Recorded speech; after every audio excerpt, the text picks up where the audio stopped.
Hello everybody, Cooper here, and welcome back to another episode of the Mosswood Academy here on Cricket Captain 2023. We have reached the end of our second international season and fairly successful season this one. We did a couple of final tours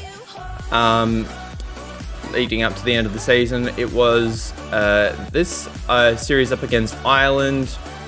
We had these tests up against Australia, which we showed you last time, and then we also had another series against Australia at home. But this was a very interesting series against Ireland, very one-sided as they are a lot worse team than us. In the first test, we actually bowled first, bowled them all out for 203, with Haynes picking up 355, Zanderson 2 for 25, Corey picking up 2 for 20, and then Lawrence, our leg spinner, and all-rounder picked up 2 for 45, was very, very good from his 20 overs. And that was basically just as about we were to take the new ball as well. We then batted and got 393 with a few half-centuries here and there, but no real massive innings to speak of. De Villiers got 77, Kurtzen got 75, Wellington got 79. Graham Smith Jr. is starting to fall out of form, unfortunately. After a really hot start to the season where he got about 4 centuries in a row, I think, he really tailed off towards the back end of this season.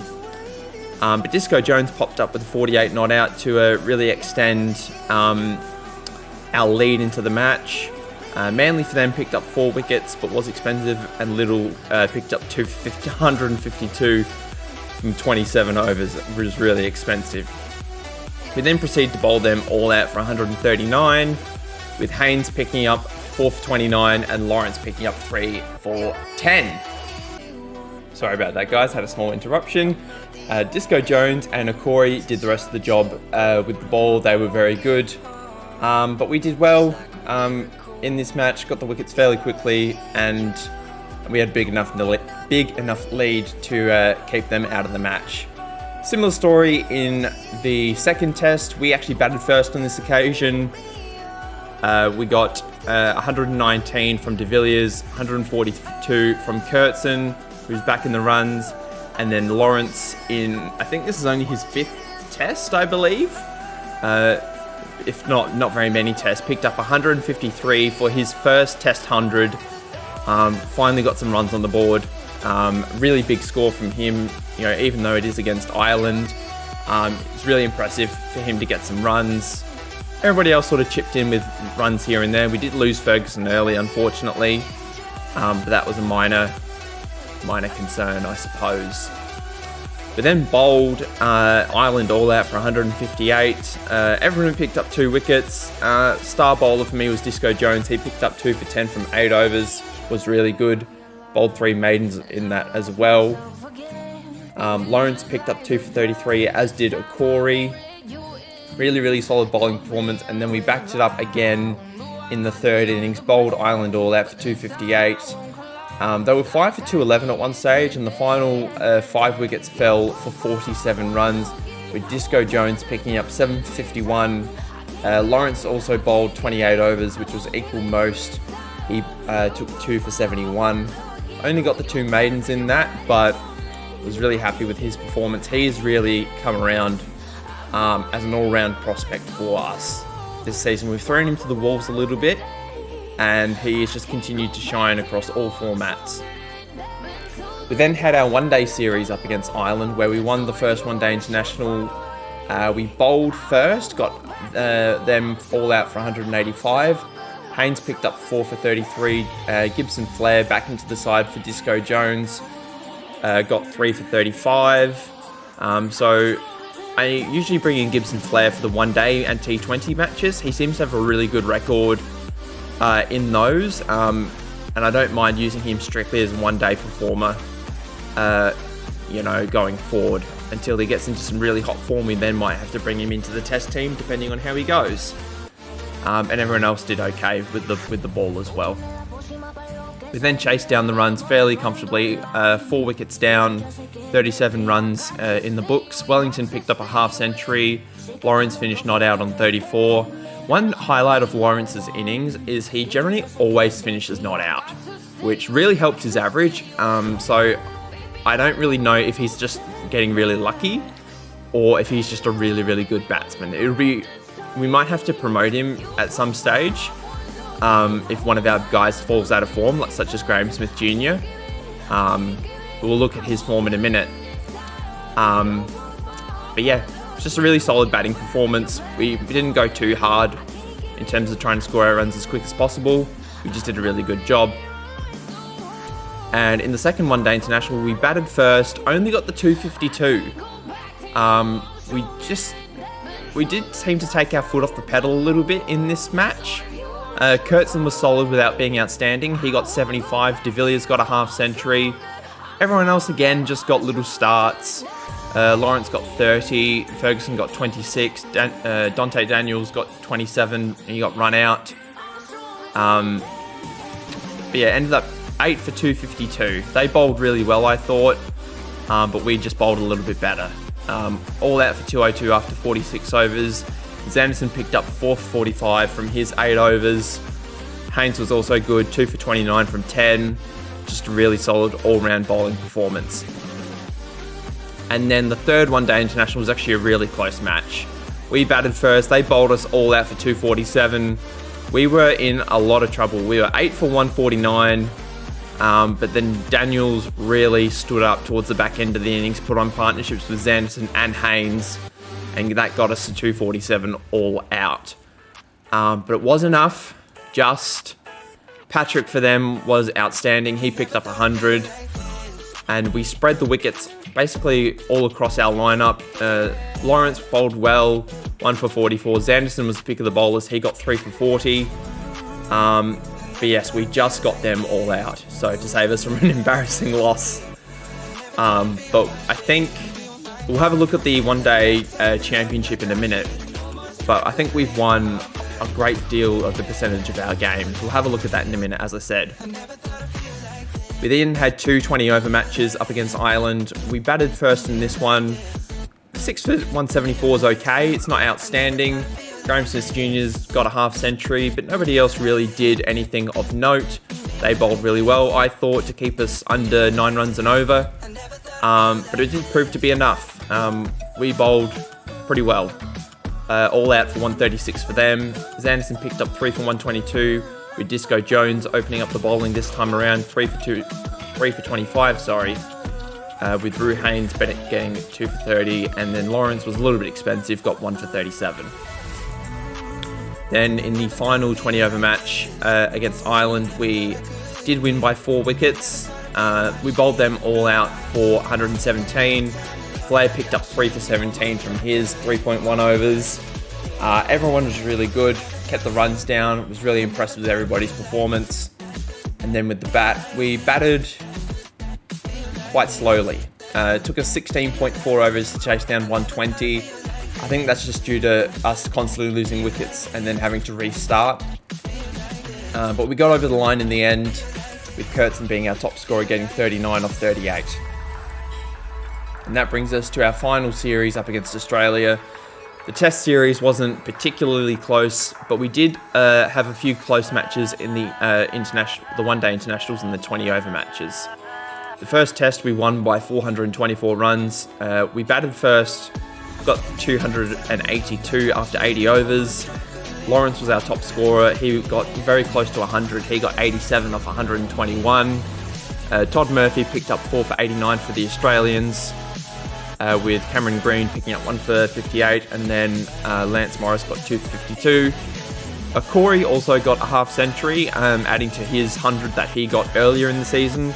So there was a good partnership between him and Lawrence that got us from 6 for 128 to 7 for 261. And then the tail added an additional 20 runs to get us over the line. We then bowled them all out for 145, with Haynes picking up 5 for 35 from his overs. Zanderson and Corey picked up 2 each, and then Morris actually retired hurt, which is one of their premier fast bowlers, has 192 Test wickets to his name, which made our job in the second innings, technically the third innings, but our second innings a lot easier. We ended up with 391 all out after 118 overs, batted really well. There was a little bit of a top order collapse. We were 4 for 175 after De Villiers, Smith Jr. and Wellington just failed to get decent scores. But Kurtzen got a nice test 100. Lawrence, Williams and Akori got 50s. And then, yeah, we did get all out for 391. And then we bowled them all out for 104. Obviously, we only took the 9 wickets because of Morris being retired hurt. But Zanderson picked up 4 for 33. Haynes picked up 2 for 16. And the other guys picked up 3 wickets between them. Really solid performance all round. The second test was a bit closer. We batted first on this occasion. We were 3 for 131 at one stage, but we did declare just after the new ball was taken. I believe it was the end of day 1 we declared. We were 9 for 451. I believe this was actually a rain-affected match. So we did bat a lot faster than I typically would in a test match. Ferguson scored 146 off 134 deliveries. Wellington got 147 off 171. Smith Jr. got 43 off 45. So yeah, we did bat a lot faster than we typically would. But it was still a solid performance. If we look at Australia's first innings now, they ended their first innings on 476. So they actually beat our first innings score, with Fanning and Critchley getting first innings hundreds. Lawrence got his first test 5-fer with 5 for 119 from 33 overs. Akori was expensive, unfortunately, was going at over 5 runs and over. But we did take all 10 wickets in the end, which obviously we had to bat again to make a match of this. We went fast again. Smith Jr. got 102 off 137. De Villiers 74 off 77. We did lose about a day's play with the rain, so this typically was a 4-day match. All out after 77 overs. We had 321 on the board. We made Australia chase and we bowled them all out for 80, with Lawrence picking up his 8 wickets for the match and the 3 for 14 in the 4th innings. Zanderson picked up 5 for 14 and Akori picked up 2 for 24. The other bowlers were good, keeping the runs down. Disco Jones only bowled the 1 over as the pitch was spinning a little bit, so I chucked the ball to Lawrence and he did a decent job for us. And that brings us to the 3rd test, where we beat Australia by 3 wickets. Australia posted 379 in the first innings, with Critchley and Collier getting hundreds. Aaron Hardy finished 59 not out. Akori picked up 7 for 94, which I think is his second 7 for of the video, if I'm not mistaken. He bowled really well. We were about 100 runs behind on the first innings, with Wellington getting 88, being our top scorer. And then Zanderson towards the end got 45 off 80. We then bowled Australia all out for 181 after 67 overs. Our bowlers did a really good job pinning them down and taking the wickets quickly, again relatively keeping the runs down as well, with Rue Haynes getting 3 for 38. Zanderson, Jones and Akori got 2 each, and then Lawrence got 1 for 35 from his 15 overs. And we then chased down 275 with 3 wickets remaining, Lawrence finishing 71 not out, being our top scorer, and Zanderson being the other not out batsman at the end with 10. Wellington also got a half century. He was our player of the match in this one. Todd Murphy started with the ball. He got 3 for 62. But we were in a little bit of trouble. We were 4 for 122 chasing 275. But we got over the line in the end, thanks to some superb middle order batting by Wellington and Lawrence. We then had the one-day series up against Australia, where we won the first one-day international by 76 runs. De Villiers back in the runs now. He got 115 off 106. Wellington got his 3rd consecutive 50, posting 70 off 54. Lawrence finished not out on 35, with Dante Daniels back in the side, finishing 27 not out. And then with the ball, we bowled really well, all out for 250. Zanderson got 3 for 50. Our other pace bowlers got 6 between them, and then Lawrence finished 1 for 53, bowled 2 maidens in there as well. Hughes finished not out on 86 for Australia. Now, they actually won the second one-day international, which was a little bit of a shock. They bowled really well in the first innings, kept us to 274, which is definitely a chaseable total. We got 2 half centuries through Kurtzen and de Villiers. Everyone else did reasonably well. Lawrence finished 31 off 26 not out, and Flair finished 4 off 5 not out. And Dante Daniels again raised the run rate towards the back end of the innings, ending up 47 off 37 before being LBW'd by Malcolm. And then they chased it down with 8 overs to spare. They were really good. We did not bowl very well. Akori was expensive. Lawrence was expensive. Haynes was our best bowler. It took 3 for 48, but we just were not good enough. Critchley got 100. Not a very good performance, but we did win the series. We beat Australia in the 3rd one-day international. We batted a lot more aggressively in the 3rd one-day international with 4 half-century makers, which Kurtzen unfortunately getting bowled on 97. De Villiers got 73, Wellington and Lawrence got 53 and 52 respectively. Dante Daniels finished 27 not out, and Flair finished 12 not out after a really good batting performance. We then bowled them all out after 45 overs to 264, with Gibson Flair picking up 4 for 47. Lawrence picked up 3 for 65, was a little bit expensive, but did pick up the 3 wickets. And then Akori and Zanderson picked up 3 between them in the final one-day international. And then we only played one 20-over match. We bowled first this time around, got them all out for 147. Everybody contributed with wickets. Disco Jones was the pick of the bowlers. He got 3 for 33. And then Zanderson, Flair and Lawrence picked up 6 between them, with Haynes getting the other 1. And we chased it down fairly comfortably. 13 overs in the books. De Villiers got a 9 half century, with Kurtzen and Wellington finishing 23 not out each. And that brings us to the end of the season. If we look at the world ratings, we are the number 1 test team, we are the number 1 one-day international team, and we are the number 1 20-over team. In terms of batsmen, this guy from Zimbabwe is the number 1 test batsman in the world. He's averaging 43. He's playing for Tasmania, so he must be decent. But we've got Sammy Wellington, who is the 3rd best test batsman in the world. Let's see if we have any of our other guys here. We've got Michael Ferguson at 14, Graham Smith Jr. at 15, Stan Kurtzen's at 24, and Dustin de Villiers there at 33. So the majority of our top order is in and around the mark. Aidan Markram's still there at 44, even though he only played 1 match this season. But if we go over to the bowlers, Shaheen Sharafridi is at 1, with Disco Jones at 2. Samuel Akori is at 4. Marco Jansen, even though he hasn't played a test this year, is still at number 5. Rue Haynes is at 7. And Tyler Zanderson is at 15. So we are right at the top of the mark when it comes to bowlers being in the test rankings. And in terms of all-rounders, Akori is second, with Marco Jansen still being the number 1 all-rounder in the world. And Dana Lawrence, after playing only 10 test matches, is the 3rd best all-rounder in the world. He has had a fantastic start to his career. He's had a number of not-out performances. I do expect that to drop as he, spends more time at the crease. He might. I expect the averages to drop. I don't expect him to average 66 over the course of his career.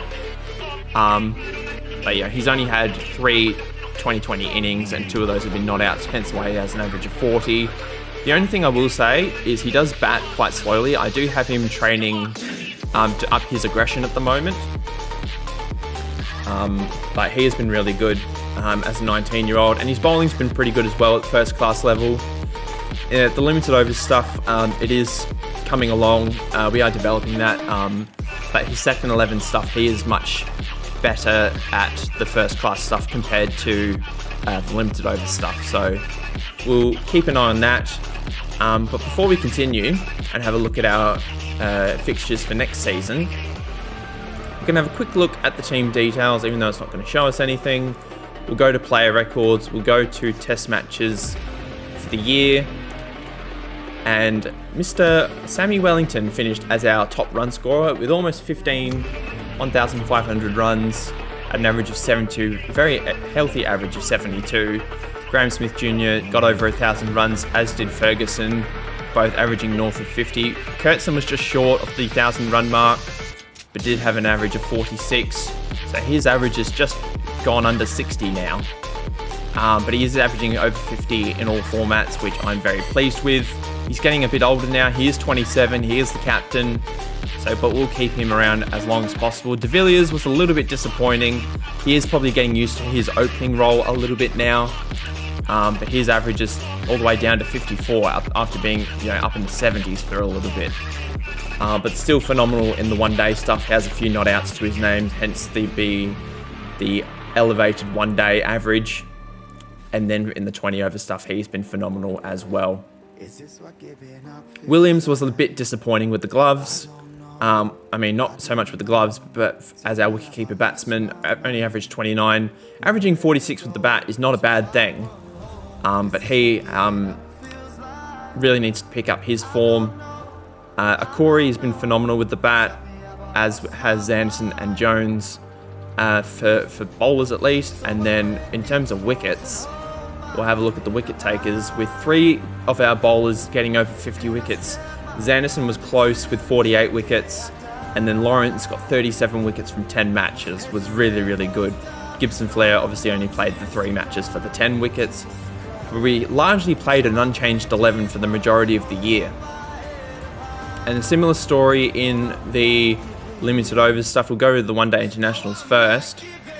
De Villiers got over 1,000 one-day runs this year at an average of 81, was really good. Ferguson got 675, Kurtzen 639. Smith Jr. and Wellington were a little bit disappointing. Still got decent averages, but not to be. Dante Daniels averaged 67 at one-day level this year. Was a little bit disappointing at 20 over level, but still a phenomenal batsman. We plan to keep him around for a long time. Lawrence averaged 57 at one-day level. Having the 4 not outs did help his cause a little bit, but did have the 1/2 century. But I would like him to bat a little bit faster. Obviously, he does have the defensive aggression, but we'll look to overturn that in the future.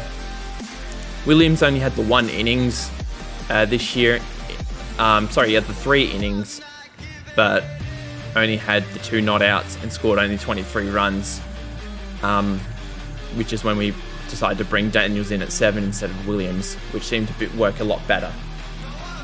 And then with the wickets, Haynes, Flair and Akori each finished on 32 wickets, which is a little bit funny. Zanderson and Lawrence picked up 24 and 16 respectively, and Disco Jones, 7 wickets at 33.86, a little bit disappointing. Good economy, but a little bit disappointing. And then in the 20 over stuff, we broaden our horizons a little bit further. With Kurtzen, 712 runs at 71.2 was really good. De Villiers was phenomenal again. Ferguson was about his average. Got a couple of hundreds this year, which was really good. Smith Jr. was disappointing for the amount of innings that he played. Only scored the 265 runs at 26. Wellington was good. Williams was good when he played.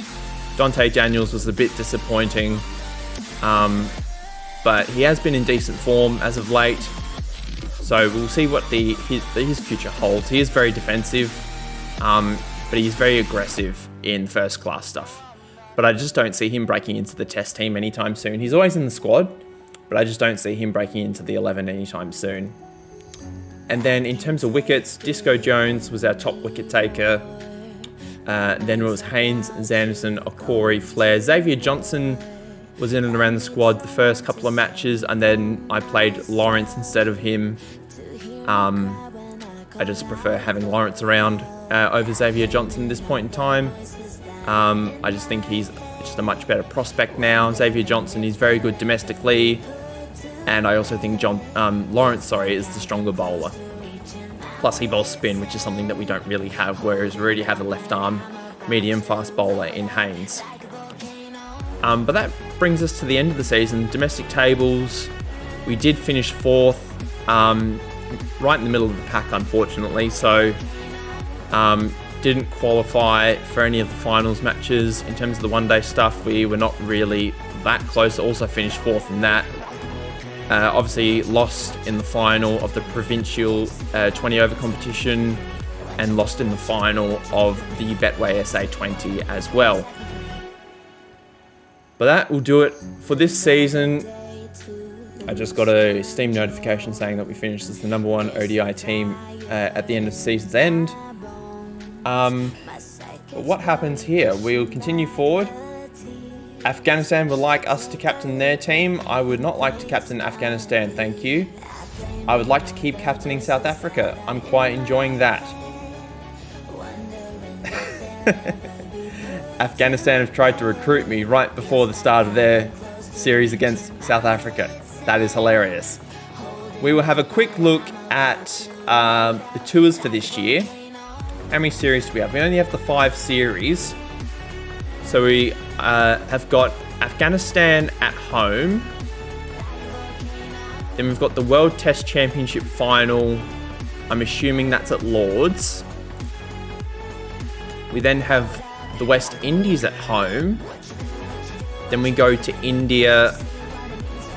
And then we play Bangladesh again. I feel like we just played Bangladesh.